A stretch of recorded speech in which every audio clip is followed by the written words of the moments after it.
नमस्कार दोस्तों, मेरे YouTube channel advocate Jagjit Kumar Bhatt में आप सभी का स्वागत है। दोस्तों आज हम लोग बात करने जा रहे हैं डिजिटल रेप क्या होता है, इसके अगेंस्ट में कौन कौन से पनिशमेंट है और कौन कौन सी सजा का प्रावधान किया गया है भारत के कानूनों में। और डिजिटल रेप से ही संबंधित एक वेरी अनफॉर्चुनेट न्यूज आई है दोस्तों, नोएडा के सेक्टर 39 से, जहां एक 65 ईयर्स का बुढ़ा व्यक्ति जो मासूम से 3.5 साल की बच्ची से डिजिटल रेप किया है। और इस आदमी को दोस्तों पॉस्को एक्ट में और आईपीसी की सेक्शन 376 और 375 में अरेस्ट करके जेल भेज दिया गया है। और जेल जो सूरजपुर डिस्ट्रिक्ट एंड सेशन जज जो है उन्होंने भेजा है, उन्होंने इसे लगभग लाइफ इंप्रिजनमेंट की सजा दी है दोस्तों, लाइफ इंप्रिजनमेंट की सजा दी है। इस व्यक्ति का नाम दोस्तों है अकबर अली और ये मालदा वेस्ट बंगाल का रहने वाला है। इसे protection of children from sexual offences act और आईपीसी की 375 और 376 के अंतर्गत सजा मुकर्रर कर दी गई है डिस्ट्रिक्ट एंड सेशन जज सुजातपुर के द्वारा। अब दोस्तों हम बात ये करने जा रहे हैं कि what is the section 375 Indian Penal Code. तो section 375 of Indian Penal Code defines rape as a sexual intercourse with a woman against her will without her consent by coercion, representation, misrepresentation or fraud at a time when she has been intoxicated or doped or is of unsound mental health, and in any case if she is under 18 years of the age। यानी कि दोस्तों किसी भी तरीके से अगर sexual intercourse कोई करता है विदाउट हर, वो महिला के कंसेंट के बगैर, मिसरिप्रेजेंटेशन के द्वारा, फ्रॉड करके या इंटॉक्सिकेट यानी कि शराब पिला करके या कोई नशा का सामान खिला करके किसी भी तरीके से अगर कोई करता है पुरुष किसी महिला के साथ इस तरीके का कार्य, तो उसे जो है सेक्शन 375 आईपीसी में जो है ऑफेंस माना गया है। और खासकर 18 इयर्स के नीचे जो महिलाएं हैं उनके साथ, तो अगर 18 इयर्स के नीचे हैं तो उन्हें पॉस्को में ले जाया जाएगा, और इस ऊपर है तो 375। और उसके अब पनिशमेंट सेक्शन की बात करते हैं दोस्तों कि क्या है, what is the section 376 IPC. ये पनिशमेंट सेक्शन है दोस्तों कि अगर कोई रेप करता है कोई पुरुष किसी महिला के साथ और जो मैंने कंडीशंस बताए हैं उस तरीके से, तो उसे कितनी सजा मुकर्रर की जाएगी ऑनरेबल कोर्ट के द्वारा। वो कहता है section 376 IPC, whoever except in the case provided for in subsection commits rape shall be punished with the rigorous imprisonment, यानी कि कड़ी से कड़ी सजा का प्रावधान है for either description for term which shall not less than 10 years but which may be extended to imprisonment of life and also liable to fine। यानी दोस्तों कम से कम 5 साल की सजा, अधिकतम लाइफ इंप्रिजनमेंट और फाइन तक की सजा मुकर्रर की गई है आईपीसी में। अब दोस्तों हम ये बात करेंगे कि अगर जज चाहे तो आपको लाइफ इंप्रिजनमेंट भी दे सकता है, लेकिन maximum life imprisonment minimum 5 years, और चाहेगा जज चाहेंगे तो आपको लाइफ इंप्रिजनमेंट वो विद फाइन भी कर सकते हैं। जैसा इस व्यक्ति को अकबर अली जो है इसको 50,000 का कॉस्ट लगाया ऑनरेबल कोर्ट ने, एंड इसे लाइफ इंप्रिजनमेंट की सजा दी गई है कोर्ट के द्वारा। दोस्तों रेप एक ऐसा ऑफेंस है जिससे रेप सर्वाइवर की जो है ability of destroy the personality, उसकी पूरी पर्सनैलिटी जो है समाप्त हो जाती है दोस्तों, समाप्त हो जाती है। और सबसे बड़ी बात कि इस तरीके की घटना, जिस तरीके की हम लोगों ने आज जो डिजिटल रेप पे बात करेंगे, ये हम आपको बताया जाएगा कि किस तरीके से डिजिटल रेप का क्या कंसेप्ट है भारत के कानूनों में। अब दोस्तों इस केस में जो एंटरिम बेल देने से मना कर दिया ऑनरेबल कोर्ट ने, और सीधे इनको लाइफ इंप्रिजनमेंट की सजा दी गई, यानी आजीवन कारावास की सजा, एंड फाइन भी किया गया। अच्छा, ये जो अकबर अली जो है व्यक्ति दोस्तों, ये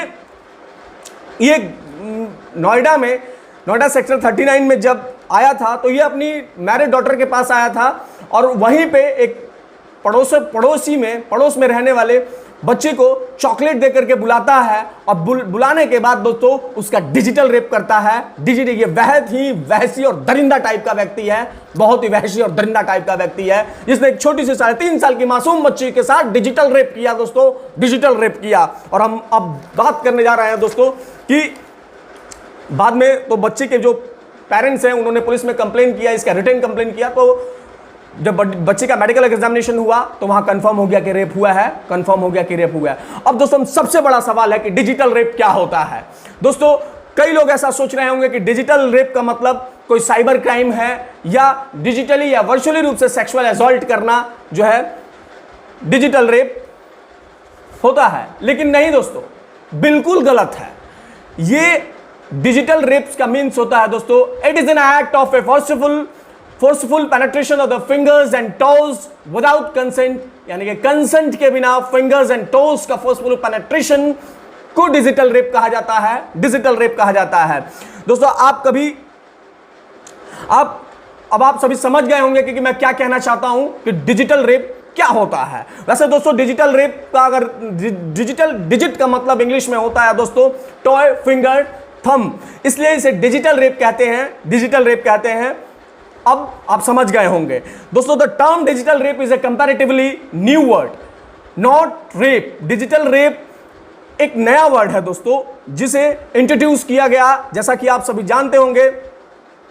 सबसे पहले इस जो वर्ड है इसको लेजिस्लेशन के द्वारा 2000, अच्छा इससे जो डिजिटल रेप से पहले जो अगर कोई इस तरीके का एक्ट करता था तो उसे मॉलेस्टेशन में रखा जाता था।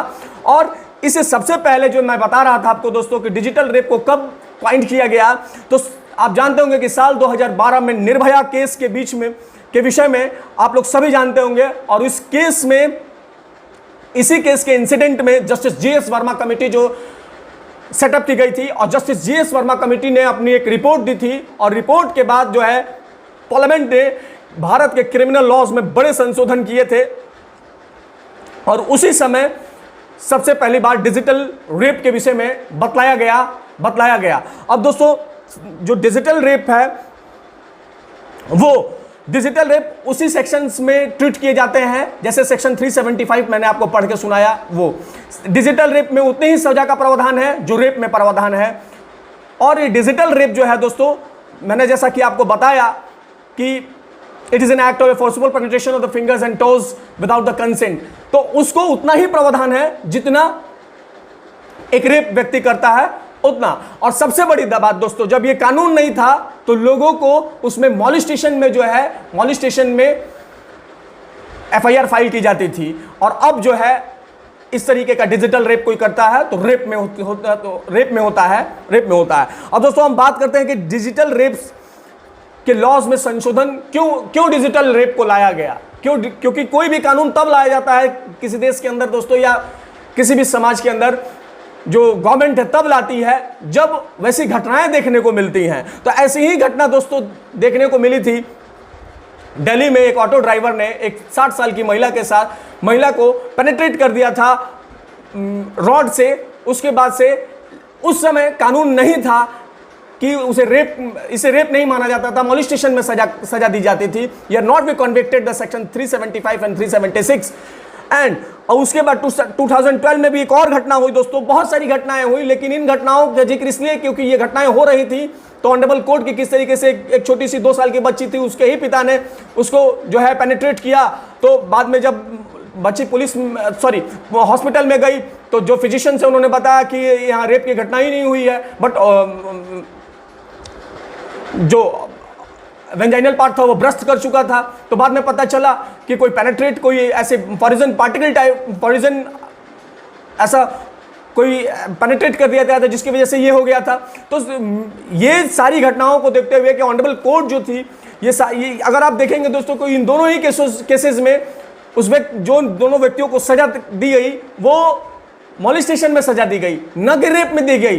तो बाद में honourable supreme court of India ने देखा तो इस पर जो है इसके डेफिनेशन को देखा तो देखा कि तो बहुत सारे लूप होल्स हैं। तो उस लूप होल्स को दूर करते हुए honourable supreme court of India ने इसके रेप के डेफिनेशन को और सेक्सुअल ऑफेंसेस के कोर्ट ने संशोधन किया और डिजिटली रेप को उस समय क्वाइंड किया honourable supreme court of India ने। बाद में ये जो amendment justice GS Verma committee बनी उसको भी एक रिकमेंडेशन, क्योंकि सुप्रीम कोर्ट ने पहले से ये क्वाइंड किया हुआ था, तो जस्टिस जीएस वर्मा कमेटी ने इस रिपोर्ट को देते हुए बताया कि इसमें किया जा सकता है। और फिर जो है जो पार्लियामेंट बैठी तो पार्लियामेंट ने इसमें बदलाव किए, लेकिन सुप्रीम कोर्ट ने सबसे पहले इसके डेफिनेशन में बदलाव कर दिए थे। और उस समय जो new definition according to rape is considered an act of forcible penetrating a woman's vaginal, mouth, anus, urethra by a penis only, foreign objects and other parts of the body। यानी कि किसी भी बॉडी पार्ट्स में अगर आप इन foreign object को जो है पेनिट्रेट करते हैं उसे ऑफेंस माना जाएगा। देखिए दोस्तों, मीडिया रिपोर्ट से ये पता चला है कि बहुत सारे केसेस जो हैं बच्चियों के साथ जो हुए हैं उसमें अपने ही लोगों ने किया है। मात्र 1% जो लोग हैं वो बाहरी लोग होते हैं, स्ट्रेंजर्स होते हैं। तो सबसे बड़ी बात दोस्तों मेरी नज़रों में, जहाँ तक मैं देख पा रहा हूँ इन कानूनों को, जहाँ तक मैं पढ़ पा रहा हूँ इन कानूनों को, और जो सर्कमस्टांसेस जो स्थितियाँ सामने आई हैं, जिस तरीके से कि डिजिटल रेप को जो है सुप्रीम कोर्ट ने क्वाइंड किया, उसके बाद से लेजिस्लेशन ने इसे लेजिस्लेट करके कानून बनाया, और उसके बाद आज भी ये सब देखने के बाद लगता है दोस्तों कि इसमें बहुत बड़े व्यापक स्तर पे बदलाव की जरूरत है। और बदलाव के साथ साथ दोस्तों लॉ इंप्लीमेंटेशन की जरूरत है। और तीसरी सबसे बड़ी बात दोस्तों, जो बच्चियों के साथ ऐसी घटनाएं हो रही हैं, ये जो दरिंदे और वहसी टाइप के लोग कर रहे हैं, आज बच्चियों को भी जो है बैड टच और गुड टच के विषय में पेरेंट्स के द्वारा बताया जाना चाहिए, ताकि बच्चियां भी अवेयर हो सके कि क्या बैड टच है, क्या गुड टच है। और सबसे बड़ी बात दोस्तों कि कानूनों में संशोधन अभी और आवश्यकता है। बाकी आपको क्या लगता है दोस्तों, आप अपने कमेंट बॉक्स में राय जरूर दें कि क्या इस तरह की जो घटनाएं हुई हैं इस पर भारत में अभी आज इन लॉज में संशोधन करने की आवश्यकता है या नहीं है। बाकी देखते रहे मेरा यूट्यूब चैनल दोस्तों, शेयर करें, सब्सक्राइब करें, लाइक करें मेरे दोस्तों यूट्यूब चैनल को। धन्यवाद दोस्तों, धन्यवाद।